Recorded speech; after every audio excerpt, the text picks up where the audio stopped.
예, 오늘은 출애굽기 42번째 시간입니다. 출애굽기 42번째 시간. 바다와 군대 사이에서 구원을 바라보다 라는 제목으로 말씀을 전하도록 하겠습니다. 저희들이 애굽에서부터 계속 시작해서 출애굽기로 왔는데 드디어 홍해앞까지 저희들이 왔습니다. 근데 홍해앞까지 와서 광야로 들어가기 직전 사건에 저희들이 놓여있죠. 이게 광야로 들어가면은 어떤 거냐면 이제 하나님 백성으로서의 삶이 시작되는 것입니다. 그러니까 광야에 나가서 내 백성이 나에게 예배하게 하라 라고 하나님께서 애굽왕 바로에게 요구를 하셨지 않습니까? 그런데 이 광야로 나아가기 전까지, 그 직전까지 애굽의 위협은 그치지 않고 계속해서 다가오는 것을 저희들이 볼 수가 있습니다. 이 사건이 언제 일어났는가? 우리들이 너무 잘 알고 있죠. 이 사건 앞에는 10번째 재앙, 정말로 하나님이 경고를 하시고 오래 참으시면서 9번까지 경고를 해주셨단 말이에요. 그 이후에 진짜 재앙이 찾아왔을 때, 모든 첫째 난 것들이 다 죽었을 때, 그래서 온 애굽이 하나님, 그 신은 여호와 하나님밖에 없다라는 것을 인정하고 난 이후의 사건이 이 사건이란 말이에요. 그러니까 굉장히 저희들로서는 좀 생경한 사건이 될 수 있습니다. 왜냐? 항복을 이미 했습니다. 항복을 이미 했고 이미 놓아줬단 말이에요. 그런데도 분에 못 이겨서 바로가 다시 쫓아오는 사건인 거예요. 바로에 대해서 저희들이 생각을 해보면은 바로가 하나님의 하나님 되심을 몰랐을까? 너무 잘 알고 있었죠. 그런데도 덤빌 수 있는가? 다시 덤빌 수 있는가? 성경은 그렇다라고 대답을 하고 있습니다. 그래서 홍해 앞까지 병거를 이끌고 쫓아오게 되는 것이죠. 병거라는 것은 지금으로 치면은 탱크와 같은 것입니다. 그러니까 일반 보병이 병거를 상대할 수는 없어요.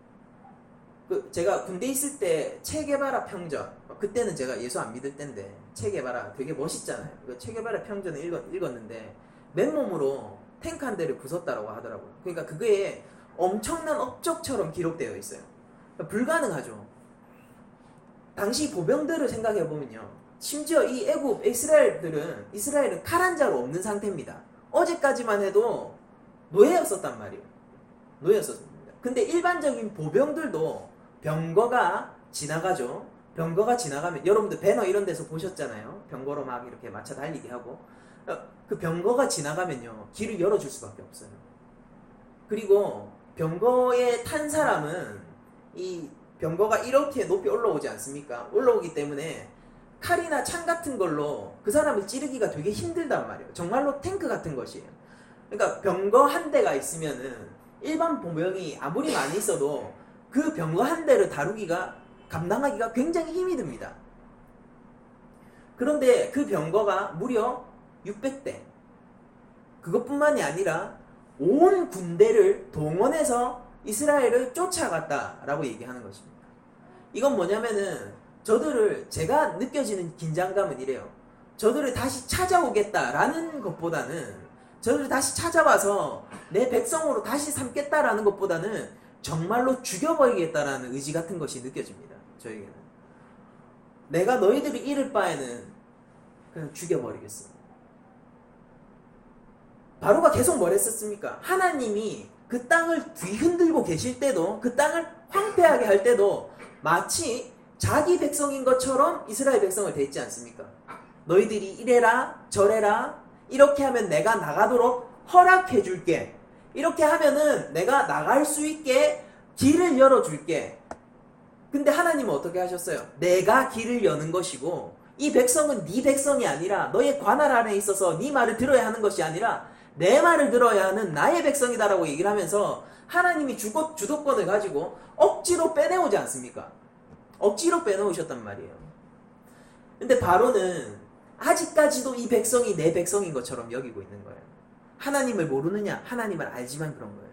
하나님의 권능을 몰라서 그런가? 하나님의 권능을 직접 체험한 사람인데도 그렇게 한다는 것입니다. 이것을 성경에서는 죄인이라고 부르죠.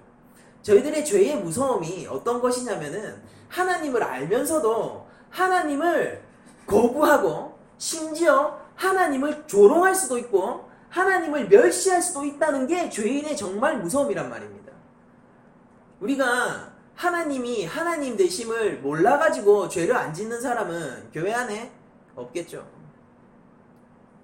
그러나 하나님의 하나님 되심을 알면서도 무엇이 문제냐? 내가 여전히 왕일 때, 내가 여전히 애굽의 바로와 같은 자일 때 나는 하나님이 내 삶의 주인이라는 것을 인정하기가 싫어지는 것이죠. 하나님과 우리의 긴장, 그리고 하나님과 바로의 긴장의 근본적인 원인은 이런 선에서 이루어지고 있는 것입니다. 근데 여러분들이 오늘의 기사를 잘 읽어보시면요, 하나님께서 이 이스라엘 백성을 어떻게 인도하시느냐, 제가 저번 설교에서 말씀드렸듯이 이례적인 길로 이끄셨죠. 이례적인 길로. 그러니까 광야로 가는 길, 심지어 바다로 막혀 있는 길. 우리 주보 뒤편에 보시면은 그 빨간 선으로 이스라엘의 경로가 그려져 있습니다. 빨간 선이 어디로 가 있느냐? 해안가를 따라 위로 가는 게 아니라 광야로 나가죠. 제가 말씀드렸다시피 그 길은 군대가, 이 도시가 없고, 거기 사막입니다. 도시가 없고 물을 구하고 자원을 획득하기 힘들어서, 그래서 하나님께서 만나를 주신 거예요. 그래서 그들이 불평한 거고요. 자원을 획득하기가 힘들어서 보통 군대나 대규모 이동을 절대 할 수 없는 곳이에요. 한 소 단위로 빠르게 가로질러 갈 때나 가는 곳입니다. 근데 한 민족이, 한 군대가 거기를 이동한다? 전멸하겠다는 뜻이죠. 근데 하나님은 거길로 인도하셨단 말이에요. 이상하게. 그 심지어 지금 하나님 다 아시잖아요. 다 알고 계신데도 불구하고 바다 앞에서 머무르라고 하는 거예요. 장막 쳐라라고 분명히 말씀하시죠. 이게 뭐냐? 거기서 잠시 멈춰봐봐라고 얘기하시는 거예요. 그러니까 하나님은 바다로 누가 이끄셨느냐? 하나님께서 바다 앞으로 인도하셨습니다. 홍해 앞으로 인도하셨어요. 무엇을 알고 계시면서도 바로가 마음을 돌이켜서 그의 완악한 마음으로 그 백성을 다시 온 군대를 총동원해가지고 쫓아올 걸 알면서도 하나님께서는 그렇게 하셨어요. 재밌죠? 이런 하나님의 이런 일하심을 보면서 저는 계속 느껴지는 게 있어요. 뭐냐? 하나님은 변하지 않으시는구나. 하나님의 일하심은 변하지 않고 오늘날의 일하심과도 변치 않고, 하나님은 출애굽기 내내 그려진 그 하나님으로서 오늘도 그들을 바다 앞으로 인도하셨구나. 그 이유는 무엇이었습니까? 영광을 얻기 위하여. 하나님이 영광을 얻기 위하여 라고 본문은 기록하고 있습니다. 여러분들 여기 보면은요, 다 변하지 않아요. 사실은 이 본문을 보면은 백성도 변하지 않아요. 하나님의 백성인 이스라엘도 변하지 않아요. 결국 뭘 합니까? 욕지거리 하는 거예요. 애굽에 매장지가 없어서 우리 여기서 죽이려고 여기로 인도하셨어요 라고 얘기하지 않습니까? 모세가 우리 백성 보내, 하나님께 예배하러 가게 보내라고 했을 때 바로가 꺼져 이러면서 일의 노역을 2배로 늘리죠. 그때 백성의 모습이 어땠었습니까? 야, 가만히 있지. 괜한 소리에서 바로의 이 노여움을 누가 책임질래? 괜히 네가 한 소리에서, 이렇게 하면서 하나님이 보내신 지도자 모세를 욕함으로 하나님을 모욕하지 않습니까? 그 모습과 하나도 변하지 않죠. 이 백성이 어떤 백성이다? 이미 열재앙을 통과한 백성이에요. 애굽 땅이 난리 날 때 자기 땅 고센에는 아무런 해를 입지 않는 것을 경험했던 백성이에요. 방금 전까지만 해도요, 온 애굽 백성들이 승리에 너희들이 이겼어 라고 하면서 금은보화를 주면서 가 라고 하면서 그 전쟁의 승리를 경험했던 백성이에요. 그 백성이 어떻게 합니까? 그 본성이 변했어요? 아니에요. 승리의 기쁨은 취했지만은, 그러나 그 본성은 여전히 두려움에 떠는 노예인 것입니다. 군대가 앞에 오자마자 지난 하나님의 승리는 잃은 채 여전히 모세를 원망하고 하나님을 원망하죠. 그럼 바로는 변했습니까? 바로도 변하지 않았어요. 바로만큼 일관성 있는 사람 없습니다. 여러분들 삶을 일관성 있게 살려면은 바로 정도는 사셔야죠. 바로가 진짜로 일관성 있게 하나님께 대들죠. 바로는 일관성 있게 자기가 진짜 왕이에요. 바로는 진심으로 믿는 거예요. 내가 진짜 왕이라고. 신에 대적할 만한 왕이라고 진심으로 믿는 겁니다. 그러니까 분한 거예요. 뭐가 이례적인 사건이었습니까? 여기 보면은 하나님이 바로의 마음을 완악하게 한 적이라고 적혀 있지만은 사실은 하나님이 바로의 마음을 완악하게 한 것이 아니라 바로는 늘 완악했고 하나님의 주도권 아래서 역사의 주권자이신 하나님께서 바로가 완악하도록 그냥 허락하신 거죠. 바로는 완악하단 말이에요. 이례적인 사건은 뭡니까? 바로의 사건에서 그 일관성이 결여된 사건이 뭐예요? 백성 놔준 거. 그걸 뭘로 설명할까요? 바로가 놔준 겁니까? 아니에요. 바로는 절대 놓아줄 수 없는 거예요. 누가 이끄셨습니까? 하나님이.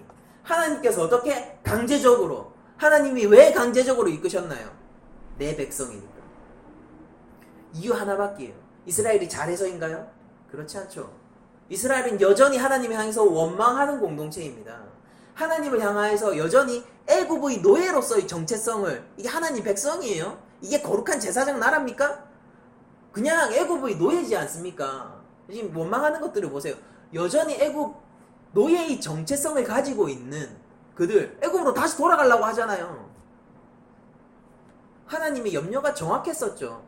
저번 시간에 내가 너희가 이 해안선을 따라서 가면은 전쟁을 해야 되는데 바벨론하고도 전쟁을 해야 되고 이 가나안 지역에 가서도 전쟁을 해야 되는데 애굽 군대랑도 만나야 되는데 너희가 그 군대를 만나면은 다시 애굽으로 도망칠까봐 돌린다 이렇게 얘기하셨잖아요.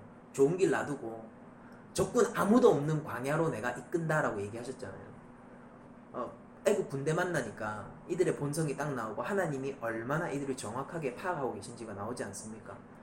근데 이 백성이, 이 애굽의 노예의 정체성을 가지고 있는 백성이 뭐가 이쁘다고 하나님께서 구원을 하시냔 말입니다. 애굽이 출애굽 백성이 잘해서 그런가요? 구원이 왔나요? 아니에요. 하나님의 자비와 긍휼, 하나님께서 베푸시는 백성을 향한 그냥 그 사랑, 전부 거기에 근거해서 이례적인 사건이 일어나는 거예요. 바로가 백성을 놓아줍니다. 바로는 백성을 놓아주지 않을 수 없어요. 왜?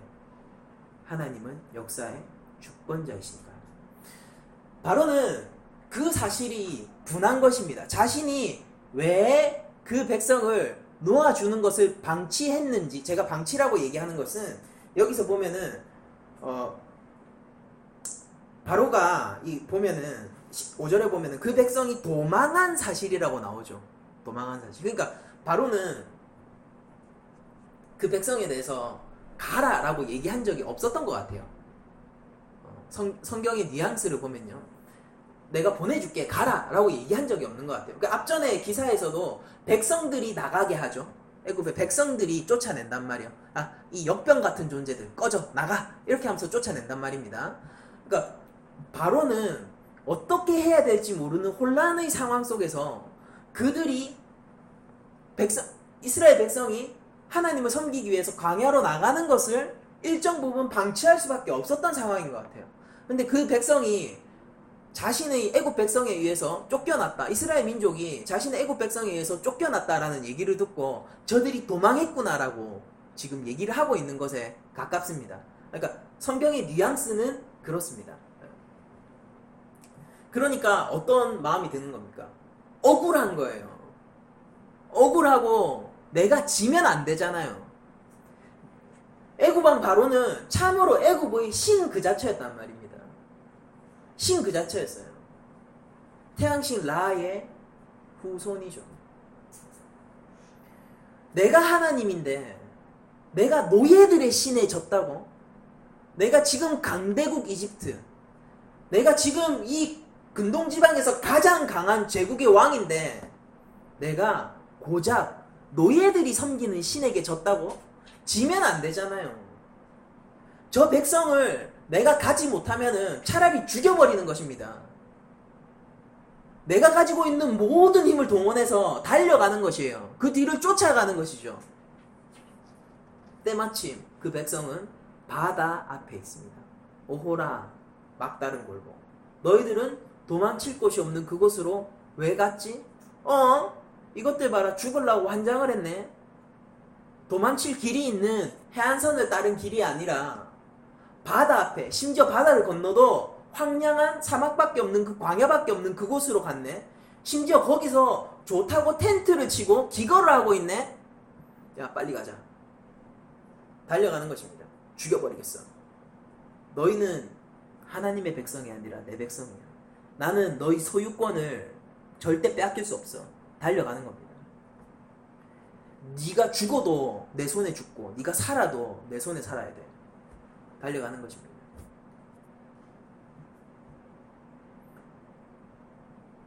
진짜 일관적인 사람인 것 같아요. 바로.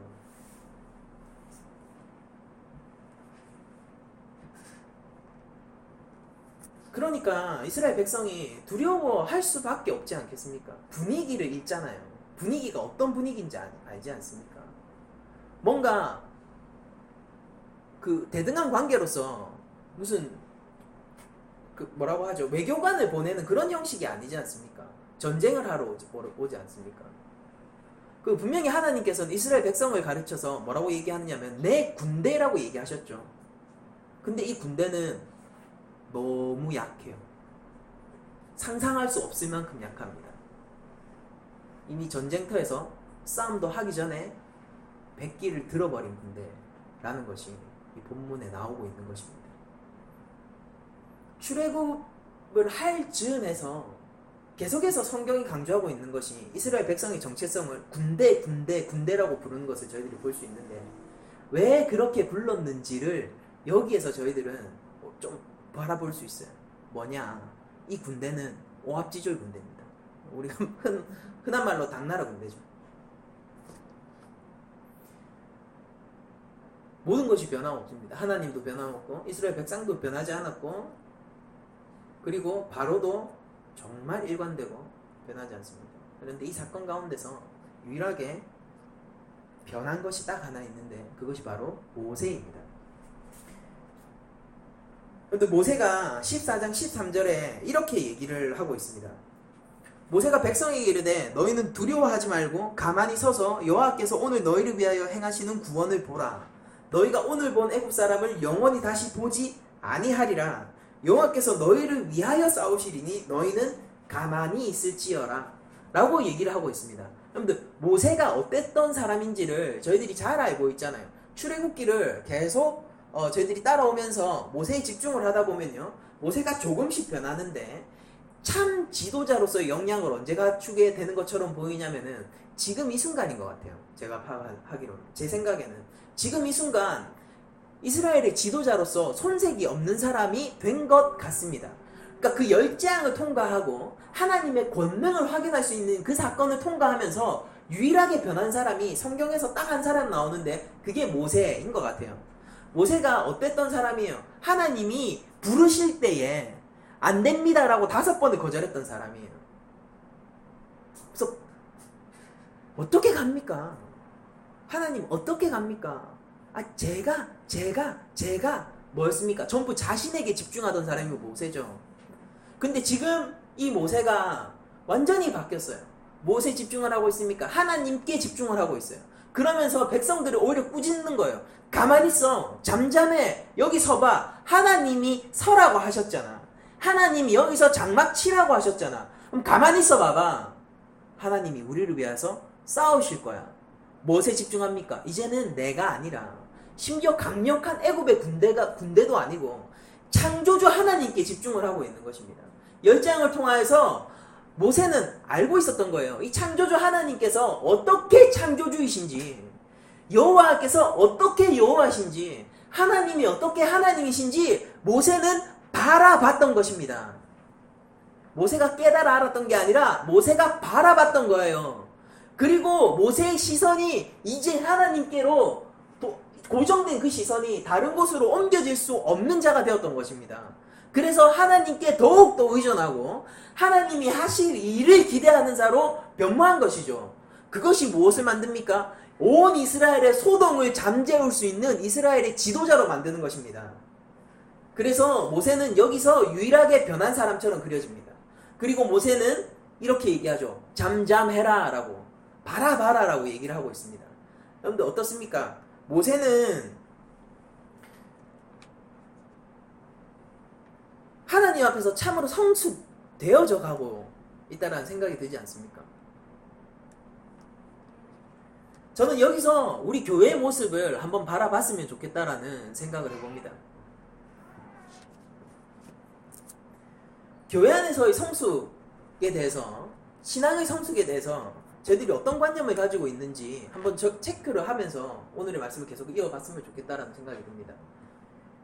우리 성숙이 무엇일까요? 우리 성숙은 어디에서 오는 것일까요?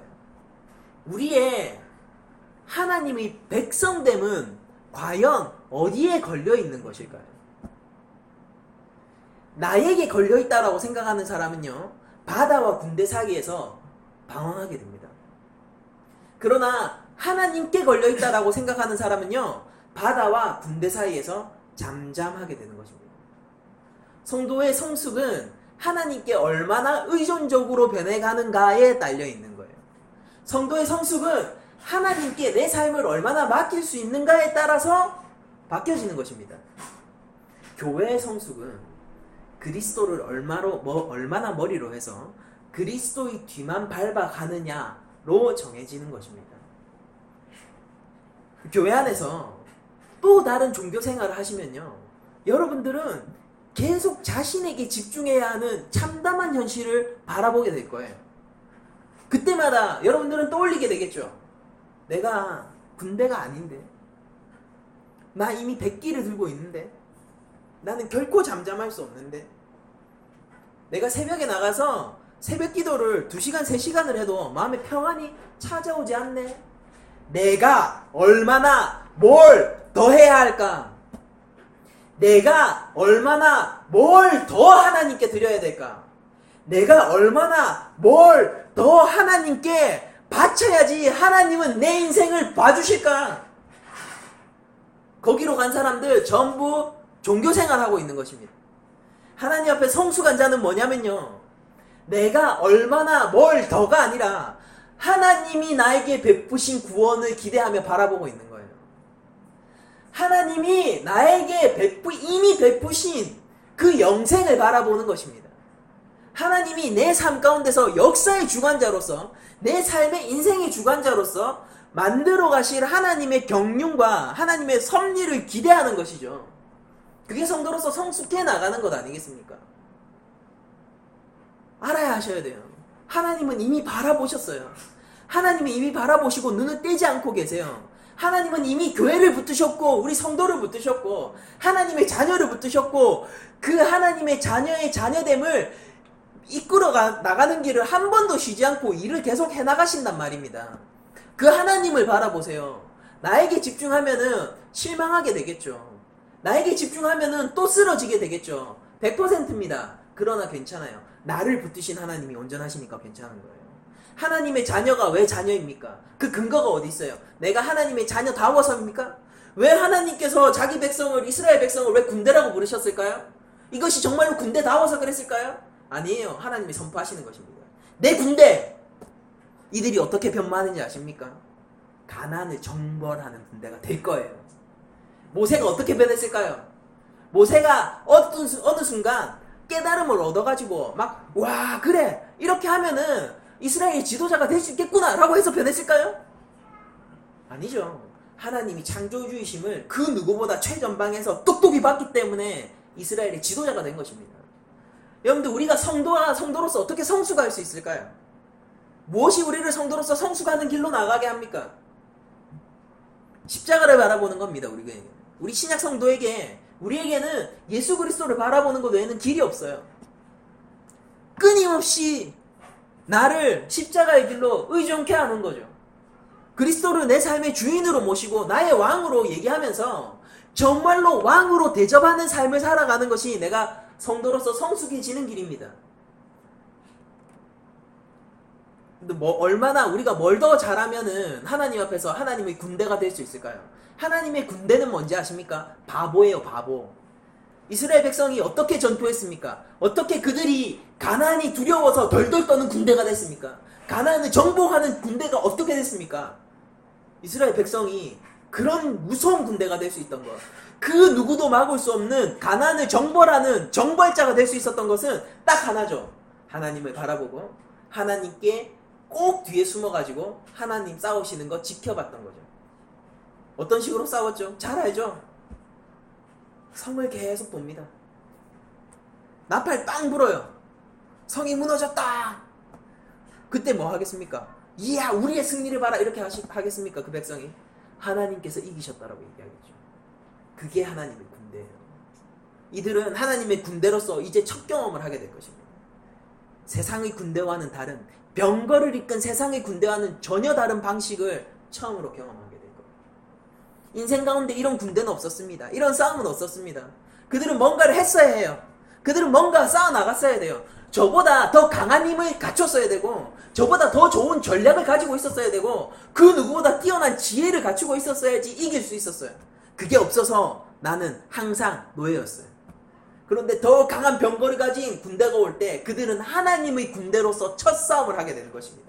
그리고 그 하나님의 군대에 가장 최전방에 선 사람이 모세예요. 모세가 무엇을 요구합니까? 잠잠해. 하나님이 행하시는 걸 봐. 이 모든 게 왜 일어나는지 아니? 너를 겁주는 것이 아니라 하나님의 영광을 위해서 있다. 하나님께서 영광을 이 사건을 통해서 받으실 것이다. 그것을 얘기하고 있는 것입니다. 여러분들 하나님이 무엇을 통해서 영광 받을까요? 여러분들 뭐 축구해가지고 골 넣고 기도 세레모니 하면 하나님이 영광 받으시겠습니까? 무엇이 하나님께 영광을 돌리는 길이죠? 우리가 뭘 얼마나 더 열심히 잘하면은 세상의 창조자이시며 역사의 주관자이시며 온전하시고 영광 그 자체인 하나님께 영광이 되겠어요. 뭘 하면요? 자신 있으세요? 자신 있으십니까? 저는 자신 없어요. 마치 내가 뭔가를 해서 뭔가 거대한 걸 이루면은 하나님이 그걸로 기뻐하실 거라는 착각을 접어두세요. 그래서 기뻐하지 않으세요. 하나님은 무엇으로 기뻐하십니까? 이미 여러분들 자체를 기뻐하셨습니다. 여러분들이 뭘 하면 하나님께 영광이 될까요? 자신 있으시냐고요, 정말. 여기서 예스 하시면 안 돼요, 아무도. 쭈구리처럼 쭈그러져야 됩니다, 여기 앞에서. 정말 우리 모든 성도들은. 그리고 하나님께서 어떻게 하나님의 영광을 우리를 통하여서 받으시는지를 똑똑히 봐야 돼요. 하나님의 영광을 받으셨습니다. 우리를 통하여. 어떻게 해요? 독생자를 우리에게 내어줌으로, 십자가에 못 박아 죽었던 우리를 살리심으로 하나님은 증명하셨어요. 세상의 유일한 하나님은 나이며 그 누구도 할 수 없는 유일한 기적을 베푸는 자, 그 긍휼을 베푸는 자도 나다라는 것을 자기의 아들을 값으로 내어주는 것으로 증명하셨습니다.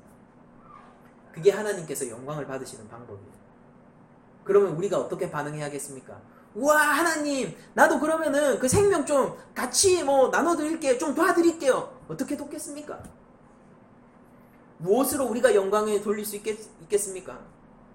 그 구원을 인정하고 그 구원을 바라보는 것이죠. 하나님, 저 죽었던 자예요. 하나님, 저 죄인입니다. 가망이 없었습니다. 내 삶에 희망도 소망도 없었습니다. 저는 마침내 그 모든 현임이 그랬듯이, 그 모든 위인들이 그러했듯이 죽음 앞에 삼켜질 자입니다.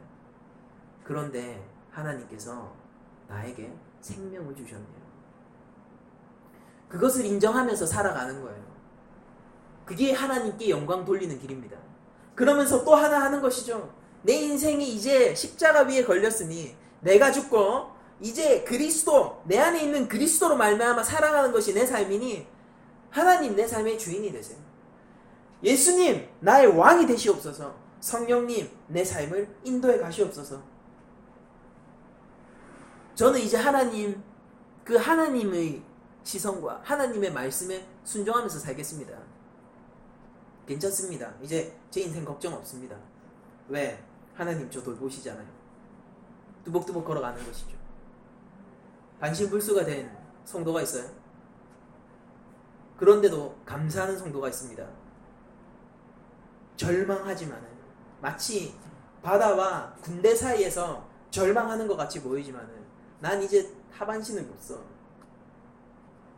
절망했지만은 어느샌가 하나님 어떻게 이럴 수가 있습니까? 라고 원망했지만은 어느샌가 다시 휠체어를 타고 교회 나와서 하나님 앞에 기도하고 있는 사람이 있어요. 하나님의 군대입니다. 하나님의 자녀예요. 우리가 자녀다워서 하나님의 자녀가 될까요? 그게 아니라 하나님께서 자녀라고 부르시면 하나님의 자녀인 것입니다. 나의 존재의 근거를 자꾸 나에게 두지 말고 나의 존재의 근거가 자꾸 하나님께 있어야 돼요. 여러분들이 시선이 자꾸 나에게 있지 말고 나의 시선이 하나님께 계속 고정되어야 하는 것입니다. 이것은 죽고 사는 문제예요. 이것은 생명의 문제입니다. 많은 사람들이 성숙에 대해서 잘못 생각해서 내가 종교 생활을 더욱더 익숙하고 잘해 나가는 것이 성숙이라고 생각하는 사람들이 종종 왕왕 있습니다. 그러나 그 성숙의 극이 누군지 아십니까? 그런 성숙의 종교 생활의 극이 누구냐면은 바리새인들이에요. 누구든지 바리새인의 일보다 더 낫지 못하면은 천국의 하나님 나라에 들어갈 수 없다. 다시 한번 물어보고 싶어요. 여러분들은 자신 있으십니까? 여러분들은 자신 있으십니까? 저는 자신 없어요. 그 바리새인의 길을 가르쳐서 우리 주님께서는 뱀의 자녀라고 불렀습니다. 독살 새끼. 우리가 어느 길로 가야 할지는 성경에서 너무 자명하게 적혀 있지 않습니까? 우리가 인생 가운데서 바다와 군대 사이에 둘러싸여 있을 때 잠잠치 못하는 모든 상황들은 어디에서 비롯되냐면요, 우리 연약함에서 비롯됩니다. 그것을 피할 수는 없죠. 그것을 피할 수는 없어요. 맞습니다. 피할 수 없어요. 그러나 그래도 여러분들 찬양하십시오. 그래도 그 가운데서 잠잠하세요. 왜냐하면 하나님의 손길은 우리 인생 가운데서 떨어지지 않으니까요. 모세처럼 담대한 그 길을 사모하십시오. 가나안을 정벌하는 그 이스라엘 백성들의 길을 사모하십시오. 여러분들, 예수님의 십자가 길을 사모하십시오. 십자가로 끌려나가는 모습을 이사야서는 이렇게 예언을 하죠. 도살장에 끌려가는 어린 양으로 묘사하지 않습니까? 잠잠하고 미동이 없고 그저 순종하며 나아가는 그 길. 어떻게 예수님은 그 바다와 군대가 둘러싸여 있는 것보다 더한 환경에서 십자가로 잠잠히 나아갈 수 있었을까요? 어떻게 그 가운데서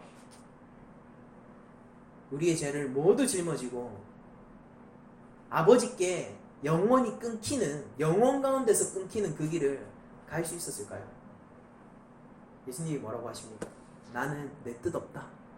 아버지의 뜻에 순종한다. 예수님은 철저하게 아버지를 바라보고 아버지가 나에게 준 영혼을 하나도 놓치지 않는다 라고 선언하시면서 십자가로 오르셨습니다. 모세의 길은 예수님의 길과 닮아 있어요. 이스라엘 백성의 광야 이후 가나안 정벌의 길은 예수님의 길과 닮아 있습니다. 그리고 바울의 길도 예수님의 길과 닮아 있어요. 스데반의 길도 예수님의 길과 닮아 있습니다. 오늘날 교회가 가야 할 길이 바로 그 길입니다.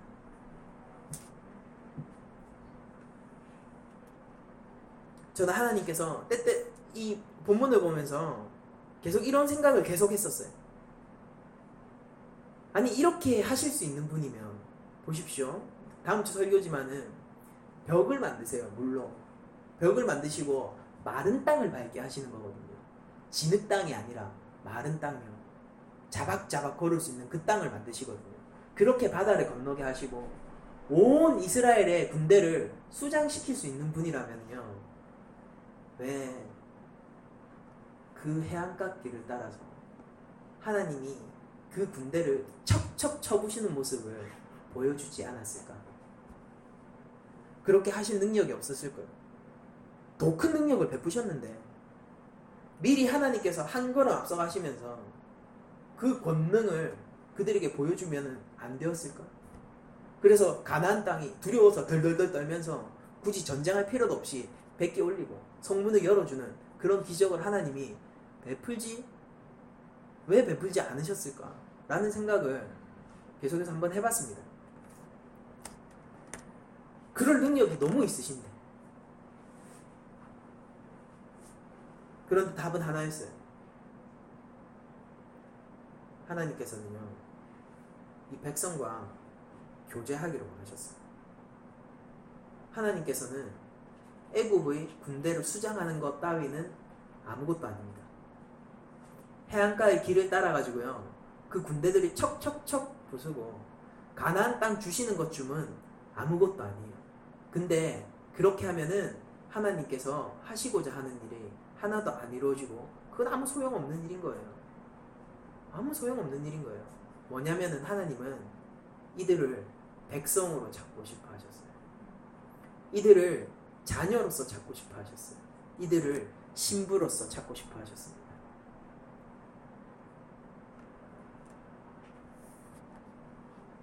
하나님은 이들에게 합당한 대접을 받기를 원하셨어요. 그게 하나님께서 막 거만하셔가지고 그런 게 아니라 교제하기를 원하셨다고요. 이들한테 사랑받기를 원하셨다고요. 이들이 나를 하나님으로 알기를 원하셨다고요. 이들이 나를 하나님께 당연히 예배하는 거 아닙니까? 이들이 나를 나의 참 왕으로 알기를 원하셨다고요. 그들과 관계하기를 원하셨다고요. 그들한테 가나안을 주는 게 목적이 아니라 이들이 내 백성이 되는 게 하나님의 참 목적이었단 말입니다. 우리 인생 가운데서 많은 바다 앞에 아픈 바다고 뒤는 군대고 많죠. 그럴 때마다 이 이스라엘, 오늘 본문에 나오는 이스라엘 백성들처럼 반응하다 보면요, 한도 끝도 없어요. 그러면서 하나님이 하시는 일은 눈에 들어오지도 않죠. 하나님은 늘 한 가지 목표를 가지고 우리 인생을 경륜해 나가십니다. 그리고 그게 세상이 줄 수 없는 제일 좋은 거예요.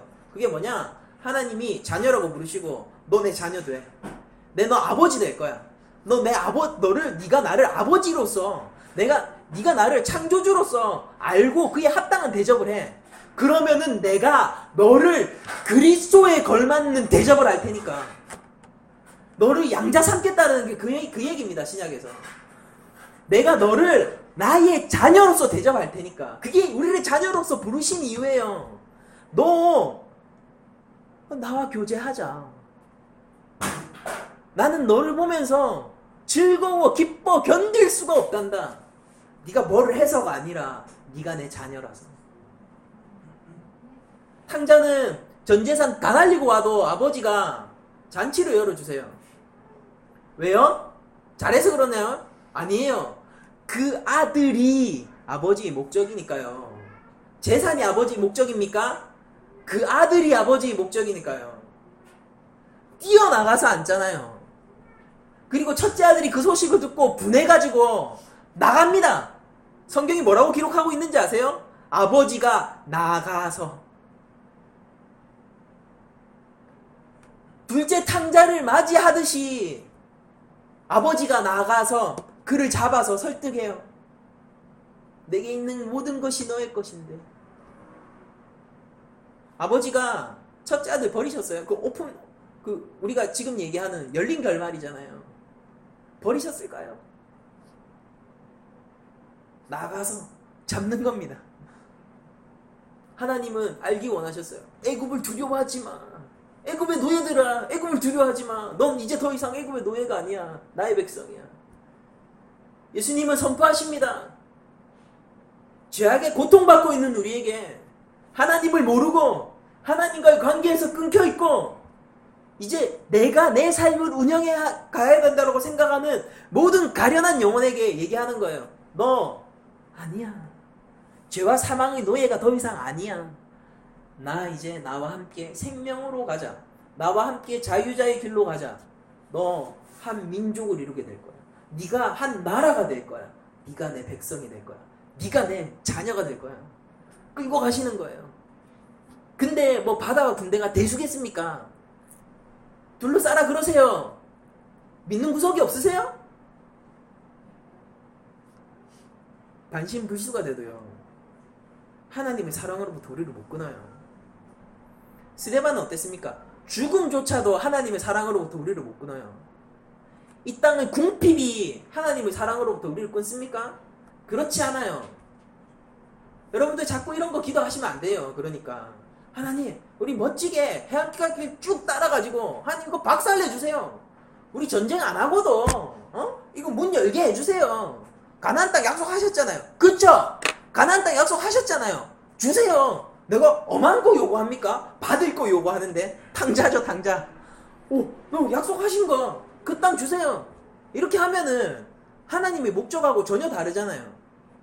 하나님의 눈에 여러분들의 시선을 고정하시고 하나님이 우리 가운데 하시고자 하는 일에 여러분들이 초점을 맞추셔야 돼요.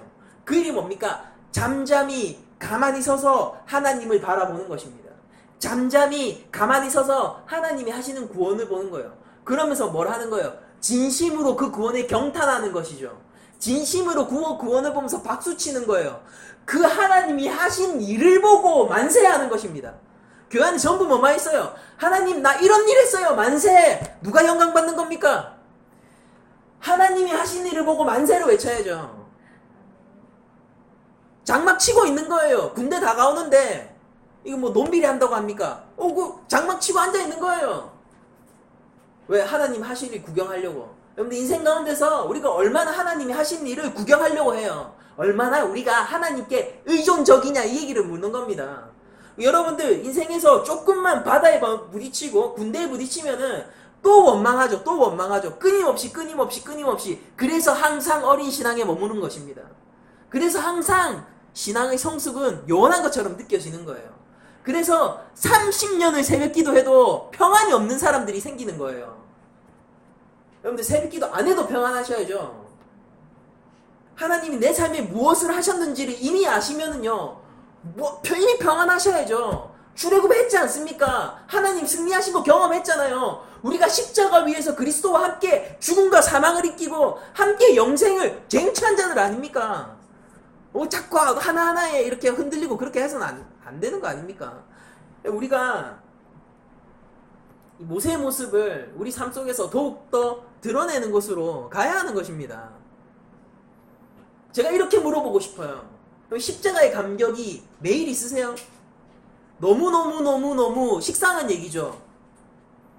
너무너무 식상한 얘기잖아요. 여러분들 예수님 믿으십니까? 너무너무 식상한 얘기잖아요. 근데 저는 우리 교회에서 이 얘기를 하고 싶어요. 근데 십자가의 감격이 있으세요? 하나님이 하신 일이 뭔지 바라보고 계십니까? 아무도 할 수 없는데 하나님만 하실 수 있는 일을 여러분들은 바라보고 계세요? 우리 인생이 어떻게 변화됐는지 여러분들 바라보고 계세요? 내 신분이 죄인, 죽을 자에서 뭐 다 똑같죠. 페라리 가진 죽을 자, 페라리 가진 죄인, 100평 아파트 가진 죄인, 50억 가진 죄인, 어디 사장 죄인, 그런 게 정말 부러우세요? 가난한 하나님의 자녀, 이게 더 좋은 거 아니에요? 건강을 잃은 하나님의 자녀, 이게 1000만 배, 100만 배 더 좋은 거 아닙니까?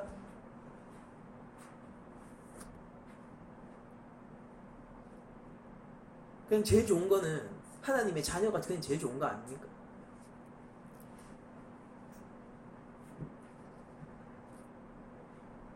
구원을 바라본다는 것, 십자가의 감격이 있다는 것은 우리를 전혀 다른 삶으로 인도합니다. 우리 삶의 질이 달라져요. 저는 아무리 좋은 것을 줘도 제가 예수님을 믿기 전으로 저를 돌려보내려고 하면요, 죽을 힘을 쓰고 그걸 막으려고 하고 싶어요. 젊은 시절로 돌아가고 싶다, 그런 얘기들 하시잖아요. 저도 뭐 한 번씩 내가 젊었다면 그 생각을 해보는데, 그 젊었다면 무슨 생각을 하냐면요, 빨리 신학할 걸 그 생각해요. 나이 들어서 말고 좀 빨리 이거 지금 알고 있는 거 가서 예수님 믿고 젊을 때부터 했으면은 내 지금 목사 안수 받고 몇 년 차에 막 이런 생각을 해보거든요. 근데 정말로 예수 알기 전으로 여러분들을 돌려놓으신다고 했는데, 그러면 내가 100억 줄게 이러면은 마음 흔들리시면은 여러분들 구원에 대해서 모르시는 거예요. 심지어 이런 것도 있습니다. 제가 예전에 이런 예화들을 사람들한테 물어봤어요. 사람들 다 흔들리더라고. 여러분들 신앙 그대로예요. 지금 그대로예요. 그러고 여러분들 백업 받는 거예요. 그리고 다른 한편의 선택은 뭐냐면은 여러분들의 신앙이 한층 더 깊어지는 겁니다. 그런데 다른 건 아무 변화가 없어요. 둘 중에 뭘 선택하시겠습니까? 제가 물어봤어요. 이거 좀 짓궂은 질문이죠. 사람들이 웃습니다. 이미 답이 나왔죠. 웃어요. 교회 아니니까 지금 그대로라고요. 신앙도 그대로고 여러분들 뭐 아무것도 바뀌지 않아요. 그리고 백업 더 얹는 거랑 여러분들의 믿음이 한층 더 깊어져요. 근데 그거 말고 아무것도 변하는 게 없어요. 뭘 선택하시겠습니까? 라고 물었을 때 사람들은 웃습니다. 알죠? 왜 여러분들 백업 이게 가상의 질문인 걸 알면서도 이런 일이 없는 걸 알면서도 그런 생각을 하는 거예요. 믿음이라는 것이 그렇게 값어치 없는 것입니까? 그냥 하는 얘기가 아니라 하나님이 자녀가 되는 권세가 백업보다 가치가 없는 거예요. 십자가, 우리가 그 십자가 예수의 우리 인생을 좀 걸만한 일 아닙니까 정말로? 저는 복음을 참으로 깨닫고 나서 계속 생각했어요. 진짜 내 삶을 걸만한 일이구나. 평생 동안 찾았었는데 드디어 찾았네. 다른 어떤 게 확신이 있었어요. 다른 어떤 좋은 게 나타나고도 이거보다 좋은 거 없다라는 확신이 있었어요. 여러분들 이게 복음이면은 인생 걸만한 거 아닙니까 정말로? 어떤 인생이 되든지 간에 우리 인생을 걸만한 거 아니냐고요. 누군가는 자기 꿈을 위해서 창고에 처박혀서 10년간 일한다는 사람도 있는데 이 복음, 하나님이 우리를 먼저 사랑하셔서 장막치야 가만히 있어 내가 다 할게 얼마나 좋은 거예요. 이거면은 이게 복음이면 우리 인생 걸만한 거 아닙니까? 저는 그래서 정말로 묻고 싶어요. 근데 하나님이 하신 일이 뭔지 정말 아세요? 하나님이 하신 십자가의 감격의 그 구원의 감격이 여러분들 삶 가운데서 시시때때로 정말로 있습니까? 여러분들 정말로 예수를 믿으시냐고요? 여러분 신앙생활 10년 20년 해서 뭐 하실 거예요? 예수 믿으세요. 30년 40년 해서 뭐 하실 거예요? 예수님 믿으세요. 예수님을 믿어야 됩니다. 예수 믿어야 돼요. 제가 이거 외치려고 설교자 한 거예요. 예수님 믿어야 돼요. 우리가 말고 인생 아무 소망이 없단 말입니다. 예수님 말고는. 좋은 종교인이 되는 것과 하나님의 자녀가 되는 것은 다 전혀 다른 일이에요. 그 모습이 일정 부분 겹쳐질 수 있겠지만 근본은 완전 다르다고요. 여러분들 인생 가운데 필요한 게 뭡니까? 장막을 치세요. 머무르십시오. 박수를 치십시오. 내가 한 일이 아니라 하나님이 하신 일로 말미암아. 여러분들 찬양을 보내십시오. 내가 한 일이 아니라 하나님이 하신 일로 말미암아. 그때 여러분들 삶의 승리의 전리품들이 떨어질 거예요. 그때 여러분들의 삶에 여러분들이 감당할 수 없는 기쁨의 영적 출애굽이 어떤 것인지 알게 될 것입니다.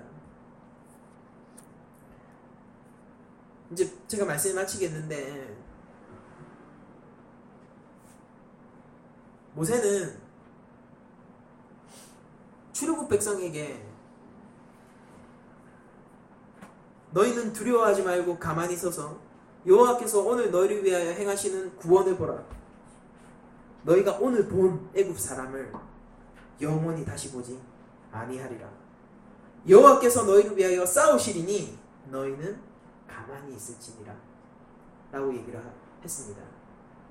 이 말씀과 이 울림은 오늘날 현대교회에도 여전히 그때와 똑같은 임팩트로 다가오는 것이라고 저는 믿어 의심치 않습니다. 그러므로 여러분들 한 주간을 살아가실 때에 가만히 서서 두려워하지 말고 잠잠하게 풍랑 가운데서도 잠잠하셨던 예수님처럼 오늘날 여러분들 삶에 개입하시고 여러분들을 사랑하시고 여러분들을 하나님이 자녀 삼기 위해서 그 어떤 일도 마다치 않으시는, 심지어 아들을 보내는 것도 마다치 않으시는 우리 아버지의 선하심을 믿고 의지하며 살아가는 한 주간이 되셨으면 좋겠습니다. 바다와 군대 사이에서 여러분들 구원을 바라보시고 그 감격으로 말미암아 더욱더 성숙한 믿음을 사모하는 자들이 되시기를 축원하며 모든 말씀 마치고 우리가 기도하고 마치도록 하겠습니다.